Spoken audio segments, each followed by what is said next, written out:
Una vez al mes organizamos una actividad aquí en Las Marismas, pues hace tiempo hizo, mejor dicho, Joaquín, un artículo en El Otro País que trataba sobre el IPC, y aprovechando el tema de las pensiones, si nos suben o no nos suben, dijimos, hombre, pues sería interesante ver de dónde procede el IPC, que todo el mundo más o menos lo sabe, y la cuestión está la subida que le hagan a los pensionistas o en cualquier convenio que se haga en la fábrica o en cualquier otro lugar, a ver si el IPC realmente está bien hecho, es equitativo o no para todos. Porque claro, si el IPC yo gano 100 y me suben el 0,1 y otro gana 3.000 y suben el 0,1, yo sigo muerto de hambre y el otro vive de maravilla, ¿no? Claro. Bueno, entonces Joaquín lo que nos va a hablar hoy es precisamente sobre el IPC y ver el engaño, por eso sí es el tema, el cartel, el engaño que trae, cómo se elabora y las consecuencias que tiene. Entonces, ¿cómo vamos a organizar esto? Él dará una charla de media hora, 3/4 de hora. No lo he medido. Muy bien, vale. Y luego lo que hacemos como en otras veces, sacamos un poco cosas que trajimos para picar, la gente pregunta y bueno, eso será un poco la marcha. Entonces, cuando quieras, ya estamos. Bueno, pues, como decía Lina Morgan, agradecida, emocionada, gracias por venir. No somos muchos, pero somos bien agradecidos. Bueno, no quisiera empezar sin hacer un recordatorio de Vicente Cuervo, que hoy se cumple esta semana el 40 aniversario del asesinato por parte de Fuerza Nueva los alrededores del Cine París. Y bueno, pues a continuación pues, quiero hacer una serie de consideraciones previas. Y es decir, que yo no soy economista ni pretendo serlo, pero el tema en cuestión pues sí que requiere hablar de economía, de números, de datos, de fecha, sobre todo también de ¿cómo se llama esto? IPC, anagramas y de este tipo de historias, de siglas, que es imprescindible, ¿no? Y ya sé que es un rollo y un peñazo. Pero, bueno, pues todo esto surgió, como dice Manolo, a raíz, todos intuimos de que el IPC pues, es un engaño y de que nos torean con ese dato cotidianamente. Sin embargo, pues está indexado pues todo, normalmente las subidas salariales, las pensiones, las tasas del Estado, el transporte público y montones de cosas se regulan a través de lo que es el IPC. Y bueno, pues por eso el título del artículo se llamaba Índice de Precios bien cabrones, son muy cabrones, porque en realidad es un índice que va en contra nuestra, de la clase trabajadora. La idea surgió, pues eso, voy a utilizar el artículo como a modo de guión para guiarme y bueno, pues decía uno que existen verdades, mentiras y estadísticas.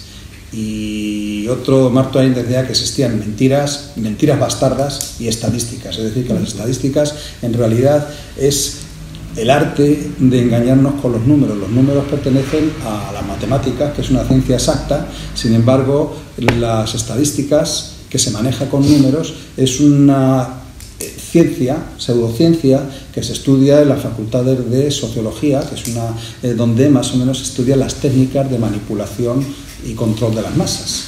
Y eso tiene que, no por casualidad. Entonces, esa es la historia.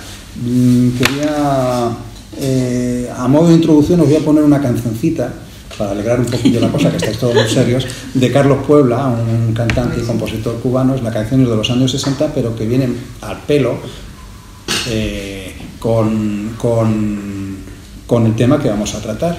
Poner atención, no sé si se oirá bien, poner atención sobre la letra, porque me voy a referir a ella bastante, creo que algunas veces. Así que vamos a ver cómo pongo yo esto. A ver si se oye bien.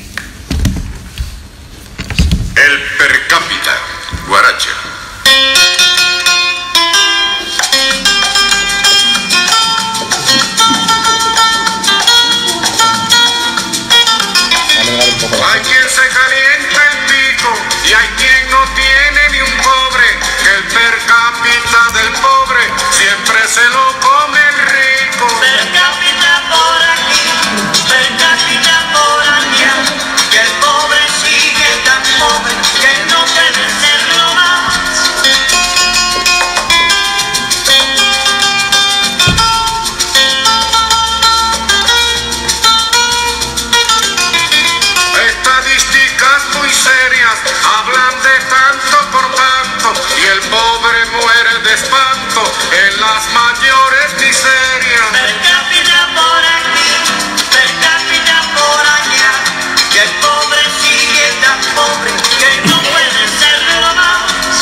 más del pollo. Per cápita por aquí, per cápita por allá, que el pobre sigue tan pobre que no puede serlo más.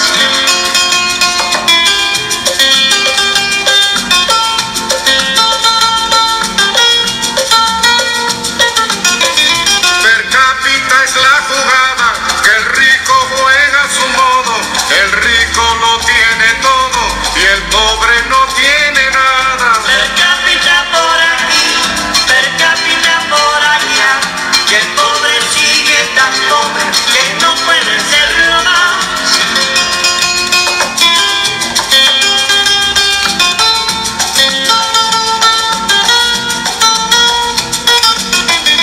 Por eso de todos modos hay que llegar a ese puerto donde el per cápita es cierto, donde todo es para todos. Per cápita por aquí, per cápita por allá, que el pobre sigue tan pobre que no puede serlo más.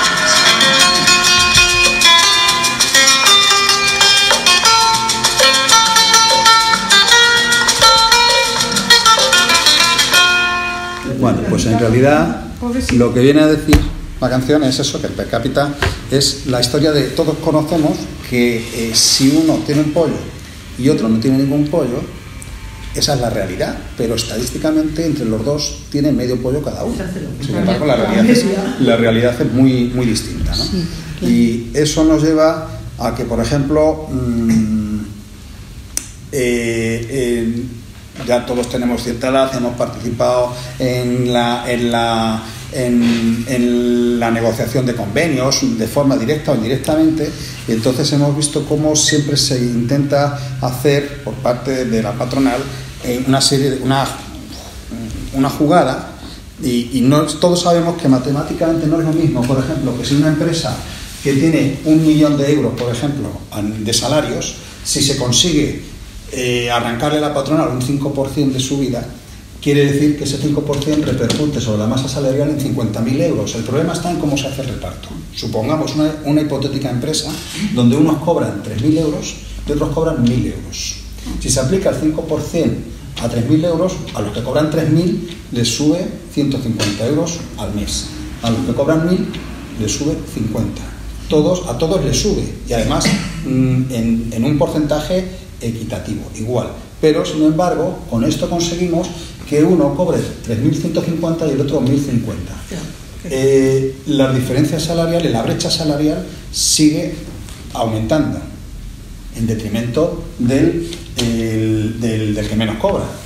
Sin embargo, si se hace esa misma subida, se coge los 50.000 euros y se hace otro reparto distinto y se hace una subida lineal, conseguiríamos, a lo mejor, daría una cifra de 100 euros a cada uno, para darnos cuenta del ejemplo, ¿no? Y entonces unos cobrarían 3.100 y los otros 1.100. Con esto conseguimos que las diferencias en términos relativos se acorten. Cobra más porcentaje el que menos salario tiene y menos porcentaje el que más salario tiene. A todos se les sube.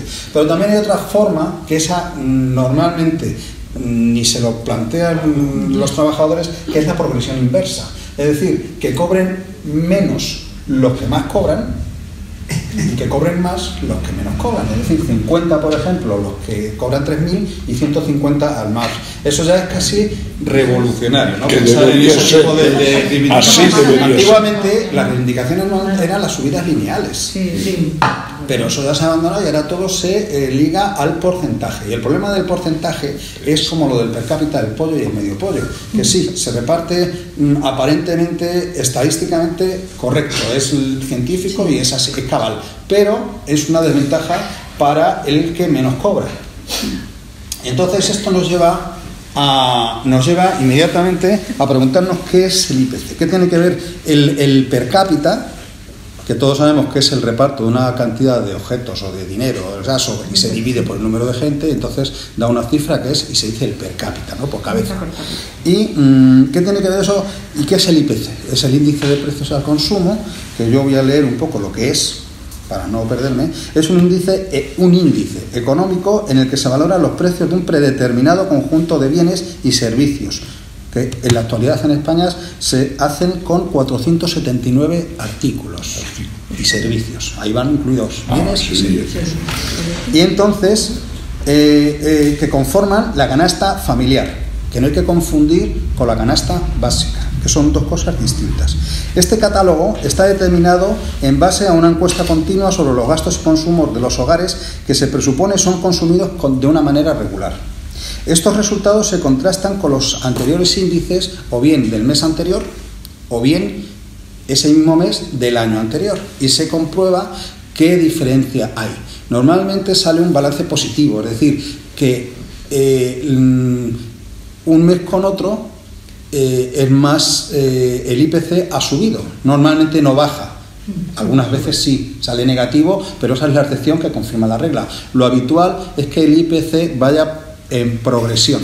¿Eso qué quiere decir? Que hay más inflación, que la inflación no es ni más ni menos que el poder adquisitivo de la moneda se va depreciando, con lo que lo que compramos en un mes con 1 euro, al mes siguiente lo tendríamos que comprar con 1,5 euros, o mejor dicho, para entendernos, con 2 euros. Con lo cual quiere decir que la inflación ha subido un 100% en ese caso, ¿no? Es decir, el poder adquisitivo del dinero, el poder de compra de ese mismo dinero ha descendido en un 100%.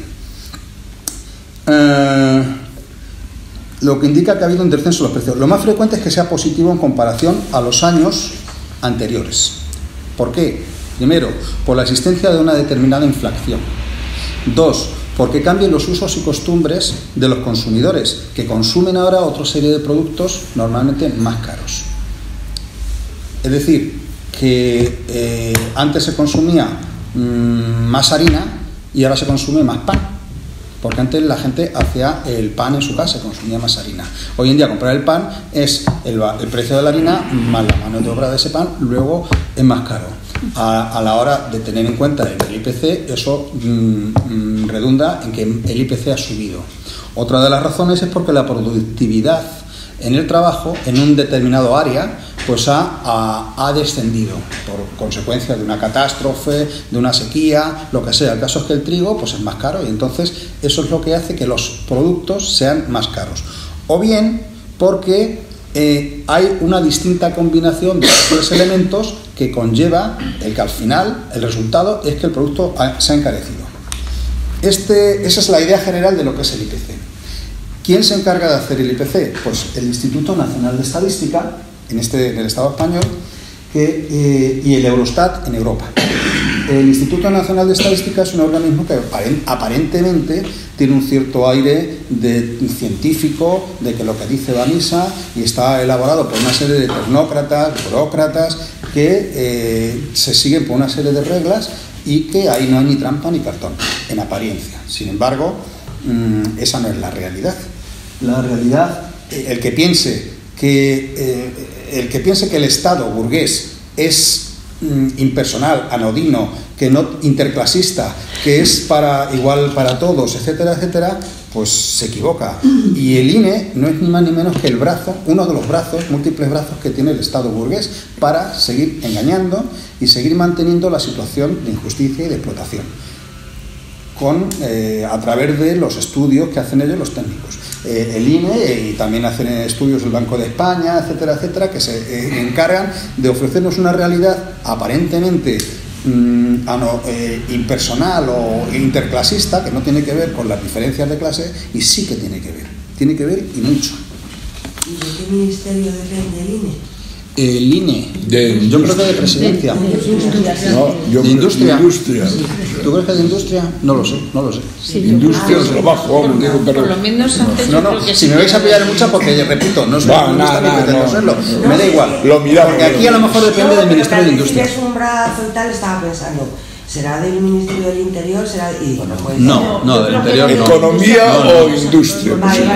Yo creo que es independiente, aunque dependa de otro ministerio. Es un ente autónomo. Antes sí era de la industria. Y sé que lo nombra el gobierno, que es el actual, ese que es del PSOE, que hace también está. Pero bueno, el INE hace muchas más cosas aparte del IPC. Hace también el índice de precios al trabajo, el índice de población, el tema del censo electoral, el padrón, todos. No, el padrón hace los ayuntamientos, pero el INE de últimas es el que lo controla todo y el que lo da el visado. Nosotros, aparte del INE, está el Eurostat, que es europeo, que es los distintos INEs de cada uno de los países, que le aportan todos los datos cada uno de su país, y ellos hacen una cocina donde sacan una serie de datos que son los que determinan la política económica en Europa, es decir, son los que dictan al Banco Central Europeo qué porcentaje, qué tasa de interés, etcétera, etcétera. Es decir, que tiene mucha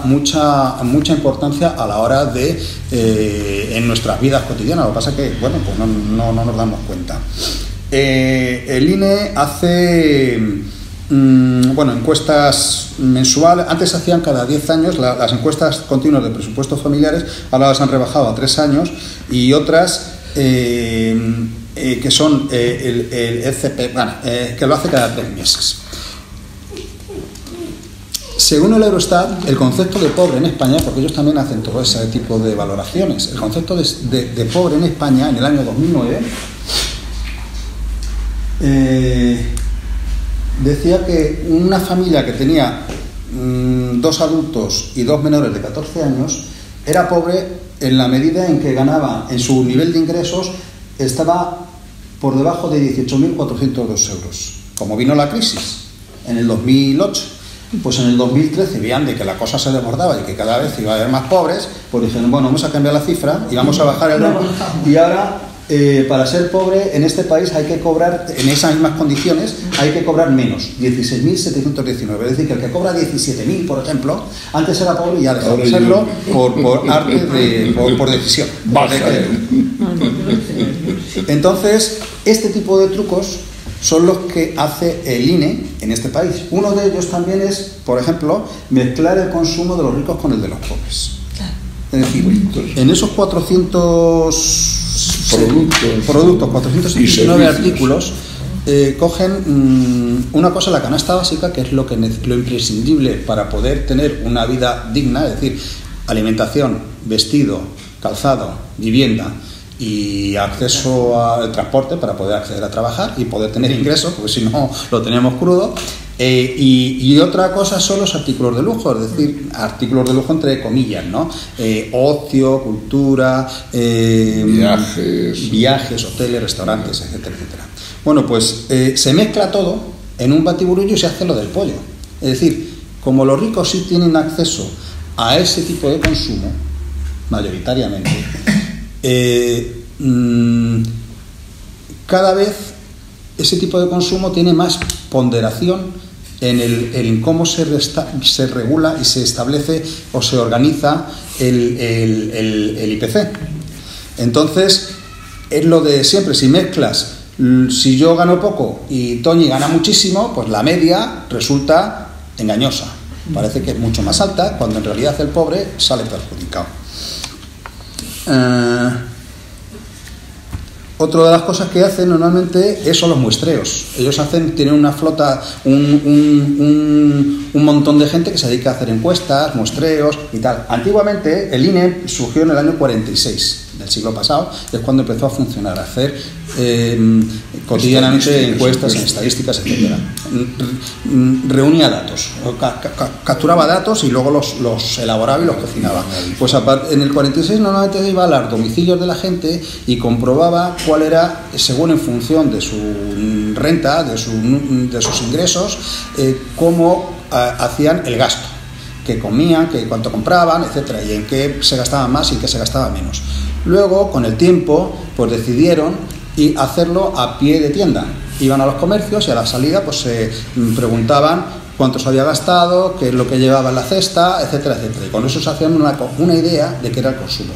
Hoy en día se hace con las líneas de los terminales de las líneas de caja de las grandes superficies. Normalmente las superficies que se escogen son secretas, es decir, no se dice cuáles. Sin embargo, el INE ha hecho un convenio especial con el Corte Inglés para, con su línea de cajas, determinar cuál es el consumo de los españoles. Yo no sé vosotros, yo desde luego al Corte Inglés voy rarísima vez, entre otras cosas porque todos sabemos que el Corte Inglés es más caro. Es decir, alguna vez podemos ir a rebaja, alguna vez podemos tener un consumo esporádico, algo que vayamos a comprar específico al Corte Inglés, pero no es un consumo habitual. Bueno, pues ellos hacen el consumo de los ricos y lo extrapolan al resto de la sociedad. Fundamentalmente se nutren de a firmar el convenio con el Corte Inglés. Otra cosa que hacen es, por ejemplo, elegir las fechas. Ellos hacen un muestreo siempre del 1 al 22 de cada mes. Y hacen la proyección como que del 22 al 30 se consume lo mismo que en los 22 primeros días. Todos sabemos que el que está canino, a últimos de mes, lo único que consume son patatas, arroz, pasta, legumbres, que han comprado previamente en los primeros 22 días, sobre todo al principio, que van con el salario a primero de mes. Por eso los primeros de mes están los supermercados a tope y al final de mes están las líneas de caja medio vacías o bastante, todos sabemos lo que pasa, ¿no? Y por ejemplo los atascos en Madrid a finales de mes pues son mucho más bajos porque la gente no utiliza el vehículo privado para transportarse, tiene que ir en transporte público. A los primeros de mes es cuando vienen todos los atascos. O sea, que ellos hacen esa triquiñuela del 1 al 22, todo con el fin de que el día 30 hagan un cálculo estimado de cuál ha sido el consumo de ese mes, que normalmente se publica el día 15 del mes siguiente, pero ellos ya el día 30 lanzan una proyección de cómo han sido las encuestas. Entonces dicen, por eso solamente tenemos que cerrar el tema de las encuestas el día 22, pero claro, están falseando ese dato de que la gente, normalmente la gente menos pudiente, del 22 al 30 consume prácticamente lo imprescindible, el pan y 4 cositas más. Si alguien se tiene que comprar un abrigo, se lo compra primero de mes, o si alguien se tiene que comprar una tele, no está contabilizada en el tema para hacer el IPC. ¿Qué pasa con eso? Pues que los ricos, por ejemplo, pues los ricos, la gente privilegiada, pues va al servicio oficial de cada casa para arreglar el coche. No va al taller y le pide el taller que le hace un arreglo y si factura, pues trabaja en otras condiciones y gasta menos. Pues ese tipo de consumo no se contabiliza en el IPC, se contabiliza el que es mediante factura. Y la economía sumergida no se tiene en cuenta. Luego está la ponderación cambiante, es decir, no es lo mismo. A lo largo del tiempo, ya lo he comentado, se van cambiando los hábitos y los consumos de la gente. No es lo mismo en el año 46 que se consumía más harina y hoy en día se consume barras de pan.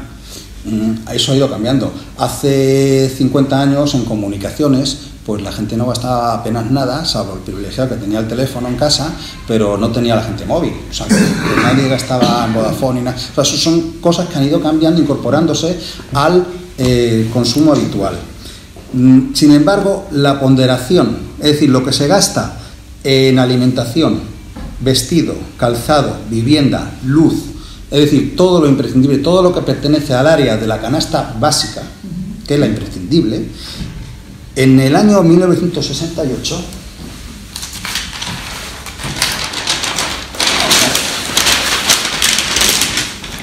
ocupaba en la ponderación para elaborar el IPC ocupaba un 81%. Sin embargo, en el año 2019 todos esos capítulos que son de la canasta básica solamente ocupan el 47% del IPC. Quiere decir que ha descendido casi a la mitad, pero lo que sí es cierto es que ahora solamente esos capítulos que para el obrero son el 90 o el 90 y tantos % de su consumo, solamente se ven reflejados en un 47%. Sin embargo, los artículos de lujo, los viajes, las orecas son hoteles, restaurantes y cafeterías. Y el gasto en todo esto ha aumentado casi al doble desde el 68 al 2019. No tengo el dato, pero es así. O sea, la ponderación ha crecido muchísimo más. Y también dicen que metían los yates. Los yates. Los yates, por ejemplo, ahora han metido han quitado el consumo de brandy, pero han puesto el consumo de whisky, el consumo de las fotodepiladoras, el consumo del gasto que se hace en logopedas privados. Claro que ahí no va. Eso ya está, esos artículos forman parte de esos 479 que he dicho. Es decir, los logopedas. He dicho logopedas. Sí, logopedas. Que sí, pero hay logopedas público, que son del colegio, pero el pobre no va normalmente a un logopeda privado. Hoy si lo va es porque se lo está quitando de otra cosa. O sea, deja de consumir otra cosa. Sin embargo, el que tiene pasta, el privilegiado, pues no. Y claro, ese tipo de cosas sí tienen ahora más ponderación en el IPC que se elabora en el año 2019 y del 2020. Otra de las cosas que ocurren, de los engaños y más importante, es el aumento de los precios de los productos de la canasta básica y el descenso de los elaborados, de los manufacturados, de los procesados. Es decir, en la canasta básica del 2006 al 2019, el capítulo de fruta, que nos dicen que hay que comer 5 al día, pues ha subido en estos 13 años un 66%. Las legumbres y hortalizas un 26,52%, la carne un 22,19%, el pan un 20,62%. Y esto es el consumo de los pobres, porque además el consumo de los pobres, aparte de estos productos, fundamentalmente la canasta básica está formada por otros productos que pertenecen a los precios que están regulados por el monopolio. Es decir, la luz,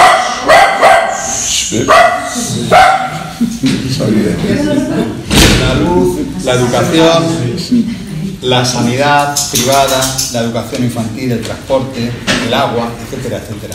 Y ahí, por ejemplo, los gastos derivados de la universidad han subido en ese mismo periodo de tiempo un 67,68%.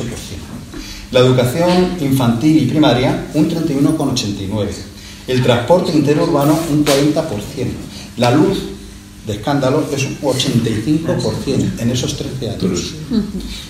El fenómeno hoy en día de la pobreza energética es, entre otras cosas, derivado de esto. El agua, solamente en el año 2019, ha subido un 3,7%. El agua es un bien indispensable que todo el mundo necesita para vivir. Con lo cual, tenemos que el IPC, que ya es un dato falso, en los últimos 13 años ha subido un 19,6%, mientras que los salarios han descendido un 1,4%. Esto, a quien afecta realmente es a la clase trabajadora. A los ricos les afecta indirectamente. Ahora veremos por qué. El problema de todos estos artículos, que digo que pertenecen al sector primario, que son la fruta, las hortalizas, las legumbres, etcétera, etcétera, la carne y el pan, están regulados por una cosa que se llama renta territorial agraria, donde hay, teniendo en cuenta la demanda solvente, el precio que se impone, que eso ahora sabemos, estamos viendo todos cómo los agricultores están en pie de guerra porque se están yendo a la ruina. El pequeño y el mediano agricultor no soporta la competencia de las grandes empresas en el sector agrario, y luego estamos viendo como el precio en origen es de X y luego el precio final en el supermercado está al 500 o al 600% más caro.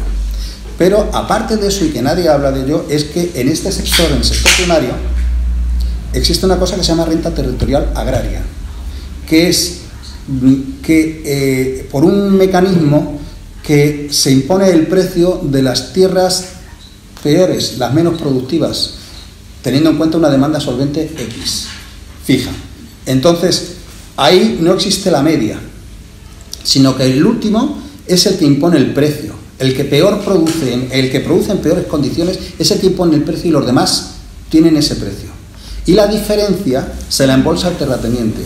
Y a través de un complicado mecanismo son los pobres los que están financiando la renta diferencial, porque eso da origen a una cosa que se llama renta diferencial y renta absoluta, que son cosas distintas. No me voy a enrollar con ese tema, pero lo que sí es cierto es que la clase trabajadora es la que de última se le está financiando la renta diferencial y la renta absoluta a la clase terrateniente de este país y del resto de países del mundo. ¿Y los intermediarios? Eso es otro problema también distinto, que luego la cadena alimenticia provoca que los productores eso ya no pertenecen al sector primario, eso ya es el sector servicios, en teoría, que es el transporte y también el sector industrial, que es la elaboración, el empaquetado, todo el proceso que dicen ellos, y ahí y luego está el capital comercial, que cuando llega a la tienda pues le pone un incremento de un 200% directamente y punto, en las grandes superficies. Ese es un problema. Pero ya te digo que lo que nadie habla y es no solamente un problema de ahora, sino es un problema desde el siglo XVIII, es que la renta territorial en los productos de la agricultura están mediados por ese sistema. Sin embargo, en el proceso industrial los precios de los productos se regulan de otra manera distinta. Es decir, es la media es decir, un capitalista produce este vaso a un precio, otro lo produce a un precio parecido, pero mayor, y así y se impone no el que lo produce a más caro, sino es la media la que se impone como precio de producción. Y ahí se regula de otra manera. Entonces, esa es la consecuencia de que el consumo de los ricos, que son productos que no tienen que ver, así, los ricos también comen manzanas, pero el peso en su canasta, en su canasta familiar ocupa un espacio mucho más pequeño en relación a los productos que consume, que son coches de lujo y una serie de artículos que ahora veremos. Por eso, los productos manufacturados, aparte de que la productividad en el campo es creciente, pero la industria es creciente, pero multiplicado por 2, es decir, mucho más creciente que en el campo. Por eso los productos que provienen del sector industrial tienden a bajar de precio. No, en este mismo periodo los electrodomésticos han bajado un 13%. Los objetos recreativos, que son las televisiones, ordenadores portátiles, las cámaras de foto, todo eso ha bajado un 40,5%. El azúcar, que aparentemente es un producto de la agricultura, pero sin embargo el azúcar tiene un alto contenido de proceso industrial para obtenerla, el azúcar refinado me refiero, ha subido un 18,51%. Ha bajado. Ha bajado, es un menos 18,51%. Los hoteles, solamente en el año pasado, han bajado en un 18%. Es decir, este tipo de consumos son los que el obrero se puede permitir de forma un poquito... sí, los obreros tenemos televisión, pero no tenemos una televisión en cada sala de la casa, ni cambiamos de televisión todos los años. Los ricos tienen el último modelo, todo eso, ¿no? Entonces esto trae como consecuencia que lo que sí que hay que darse cuenta no solamente son los datos fríos, sino las tendencias, que es lo más importante. Por ejemplo, en el año 2019, respecto del año 2018, las frutas y hortalizas han experimentado una subida de un 14%, de un año respecto del otro. Quiero decir que la tendencia es a que sigan creciendo relativamente, y la tendencia es a que cada vez tengan menos peso en la conformación de lo que es el IPC. Es decir, que lo que nosotros consumimos es ignorado por las cifras oficiales. Sin embargo, experimenta unas subidas espectaculares y a la hora de subir el IPC el año pasado fue un 0,8%. Y sin embargo, todos estos datos, que son los que afectan al pensionista, a la viuda, al trabajador que cobra menos de 1.200 euros, etcétera, etcétera, es el que lo sufre, porque la subida no es del 0,8%. Su IPC real es a lo mejor de un 25%, con lo que está perdiendo poder adquisitivo con su salario. En este mismo periodo, el alza media del IPC, a pesar de estar falseado, ha subido lo que he dicho, ¿no? Un 19,6%, y los salarios se han depreciado en un 1,4%, según el índice de precios al trabajo. O sea, que no son datos... Yo todo esto son datos que he cogido del INE, del Eurostat, del BBVA, que tiene un servicio así de economía bastante fiable, ¿cómo es eso? Fotocasa o Infocasa o este tipo de... Bueno, luego decimos las fuentes si queréis. Sí. Quiero decir que son datos de ellos. Y todo esto pasa a la par que los pequeños agricultores están prácticamente en la ruina. No aquí, sino en todos los sitios del mundo. En Estados Unidos los granjeros están prácticamente al borde de la ruina. En Perú, en la India también. Es decir, hay una serie de problemas con esto, de que el grande se come al rico. En la sociedad capitalista es así de claro, y no hay más vuelta de hoja. Y entonces están siempre amenazados con la ruina. La vivienda. Pues paradójicamente, la vivienda en propiedad, con todos los gastos que ello acarrea, no forman parte del IPC. No. Es decir, no. Es muy raro. No, es así. El que tenga una vivienda en propiedad, si se ha empeñado su vida 30 años para comprársela, esos gastos no forman parte del IPC. Ya. Sin embargo, todos sabemos que, por lo que le cuesta a un obrero comprarse un piso, normalmente ahora han bajado las tasas de interés en los bancos, pero paradójicamente, a la par que bajan los intereses, aumentan las condiciones de los bancos para otorgar un crédito hipotecario.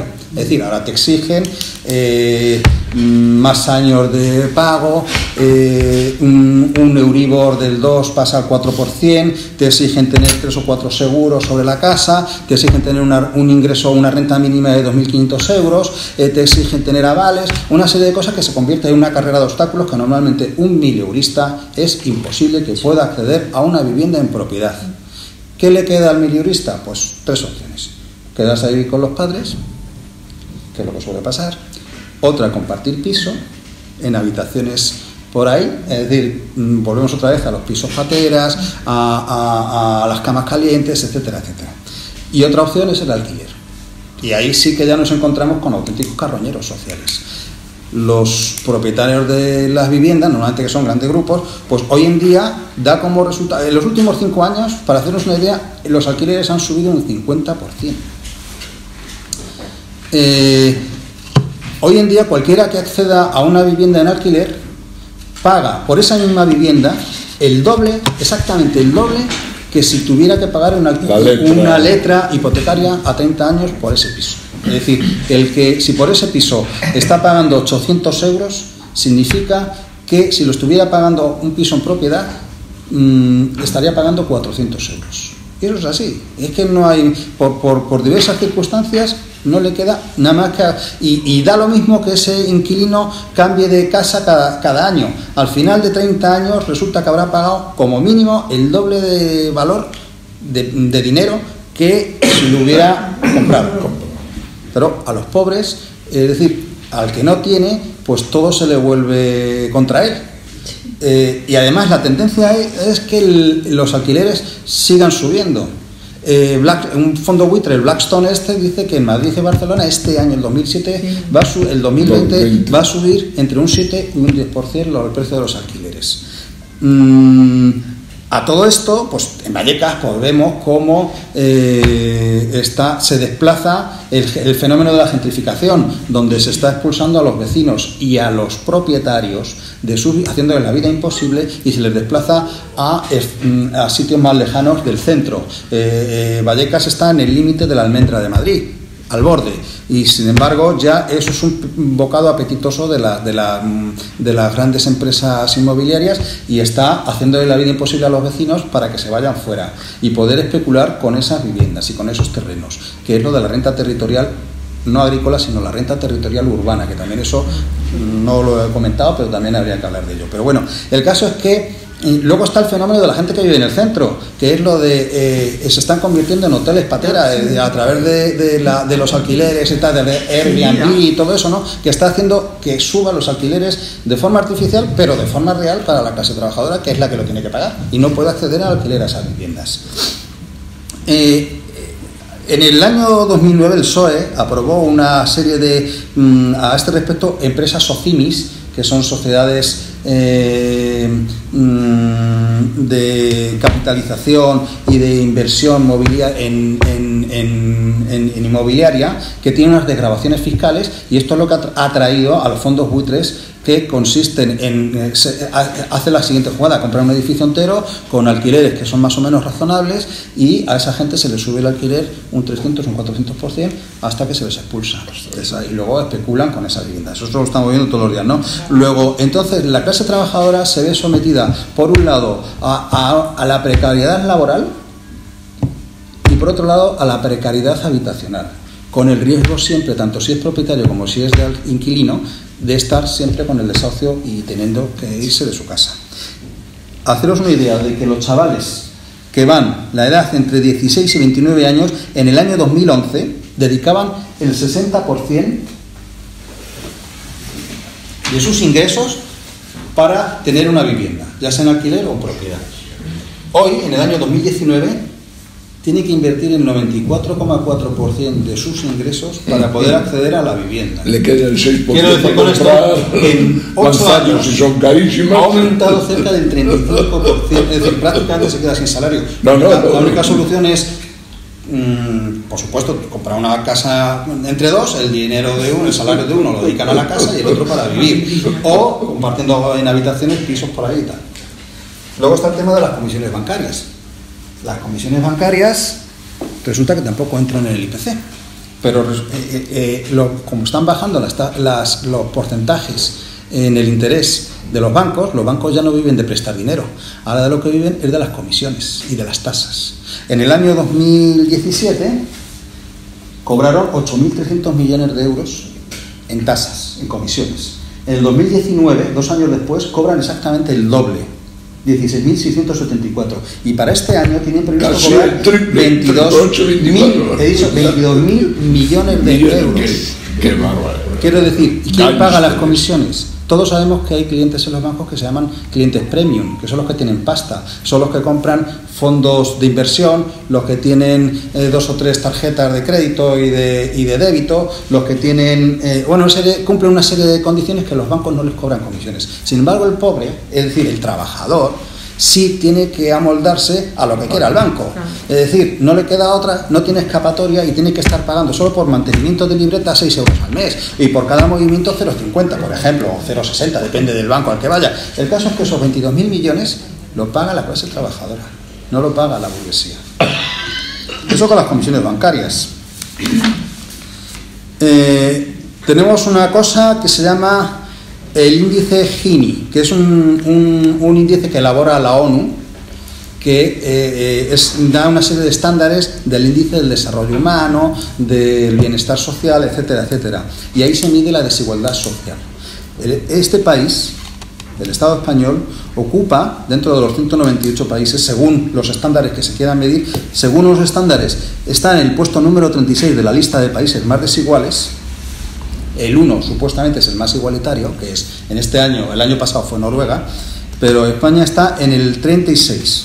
Sin embargo, en el índice de desigualdad social por ingresos ocupa el puesto 61 dentro de 198 países. Quiero decir, ahí están los países más desarrollados. España, con ser el 12 país supuestamente más desarrollado según una serie de índices, está en el puesto 61 del reparto de la riqueza, de la desigualdad en el reparto de la riqueza. Estados Unidos, en el sirve de consuelo, está en el 121. Pero bueno, pues es un país súper desigual en función de sus ingresos y de cómo se reparte la renta allí.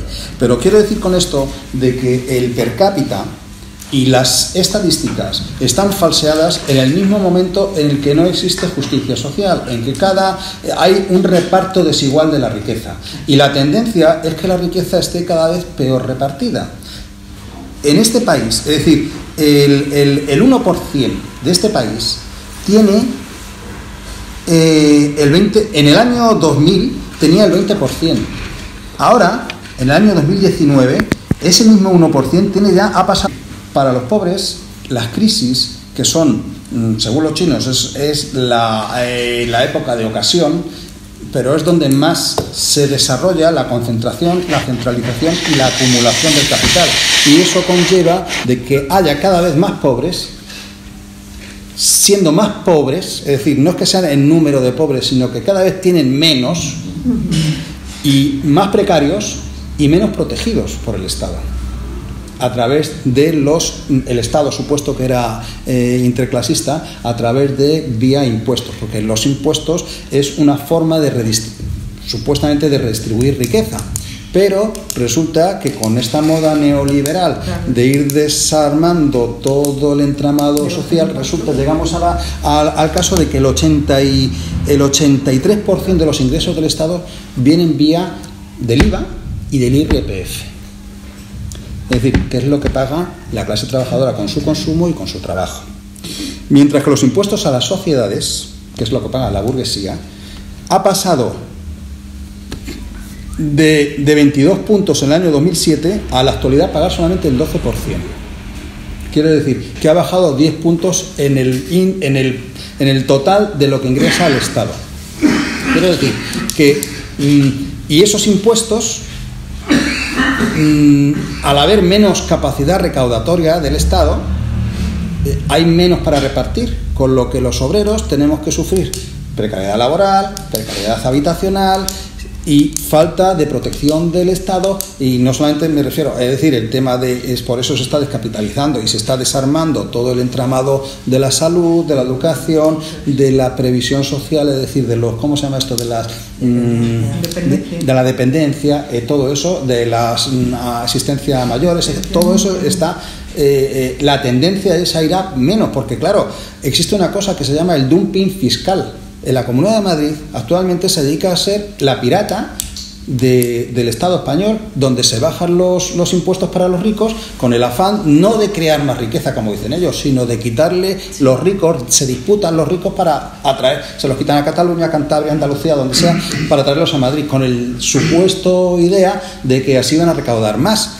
Y es mentira, porque en el cómputo global resulta que como bajan los impuestos, se recauda menos. Eso es lo que está pasando en Inglaterra con el Brexit. En definitiva, tarde o temprano, Inglaterra se va a tener que convertir en un paraíso fiscal, y eso va a redundar en que ser una, digamos, competencia desleal al resto de países, y es una carrera de locos a ver quién cobra menos impuestos. Y eso, al final, ¿quiénes son los paganos? Pues no los ricos, sino los pobres, porque quienes pagan menos son los ricos, y quienes vamos a sufrir, quienes vamos a tener menos salario indirecto, porque claro, una cosa es lo que se cobra en la nómina, pero otra cosa es el salario indirecto que percibimos a través de vía impuestos de reparto fiscal, como son educación, sanidad, todo ese tipo de cosas que hemos dicho, ¿no? Entonces, ahí hay un problema serio que viene en el futuro, que viene, vamos, se va viendo venir. Los tres más ricos de España, el Amancio Ortega, su hija y el dueño de Mercadona, el Roig, tienen lo mismo que el 14,2 millones de habitantes de este país. Por cada 10 puntos, es decir, a todo esto, ¿qué se trata? Pues la clase obrera cada vez tiene que trabajar más por menos. Eso se redunda en que la clase obrera cada vez es más productiva. Por cada 10 puntos de productividad que se sube en el trabajo, solamente se refleja en el salario del obrero un solo punto. Es decir, que el capitalista se beneficia 9 puntos y el obrero se beneficia en un solo punto. Es decir, los destajos, todo eso, al final, quien sale ganando es el burgués. Eso está más claro que la productividad. Por eso, ¿no? Hay que aumentar la productividad. Todo este dato, todos apuntan a que la tendencia a la desigualdad, porque todo esto viene con el tema de la desigualdad, porque mientras exista y que además una desigualdad creciente, los datos del IPC pues son falsos. Para terminar y no enrollarnos demasiado, ya vamos a acabar con el tema de qué hay que hacer. Yo simplemente voy a poner una serie de ideas. Hay muchas, pero vamos a resumirla nada más que, primero, pues que en el ámbito donde estemos hay que difundir de forma didáctica, mejor de lo que yo lo he hecho, pero intentar que en cada sitio se extienda, crear estados de opinión donde se critique el concepto de IPC, por lo menos para que la gente se dé cuenta que nos están engañando y nos la están dando por todos los lados. En donde podamos no reivindicar la indexación automática del IPC a la subida de los salarios, de las pensiones, de los alquileres en las viviendas, de los locales, transporte, etc. Hay que intentar ser imaginativos, intentar llevar el gato el agua a nuestro molino. Luego habría que hablar de hábitos saludables de consumo, revolucionar el concepto de consumo, la obsolescencia programada, la presencial, la tecnológica, etcétera. Pero lo que sí es cierto es que mientras no recuperemos la vocación de poder, para poder transformar realmente esta sociedad y no dejar que cuatros en el Parlamento se crean que pueden cambiar las cosas sin contar con nadie, pues no vamos a ir a ningún lado, porque las desigualdades van a seguir agudizándose. Y entonces hay que revolucionar, hay que tener claro que hay que destruir este sistema de vida. Y para ello hay que hacer posible que el reparto sea real. Y como decía la canción a lo último, dice, por eso y de cualquier modo, hay que llegar a ese puerto, es decir, la revolución, a ese sitio donde el per cápita es cierto, donde todo es para todos. Mientras todo no sea para todos y de forma la redistribución no sea equitativa, todo esto es un puro cuento. El IPC es un engaño. Por eso el INE en realidad se debería llamar Instituto Nacional del Engaño. Ya está. Entonces, como tenemos hambre, vamos a comer y luego, si queréis, pues hablamos y Así nos de todo eso. es verdad. ¿Cuánto me enrolla, Manolo? Sí. Muy bien.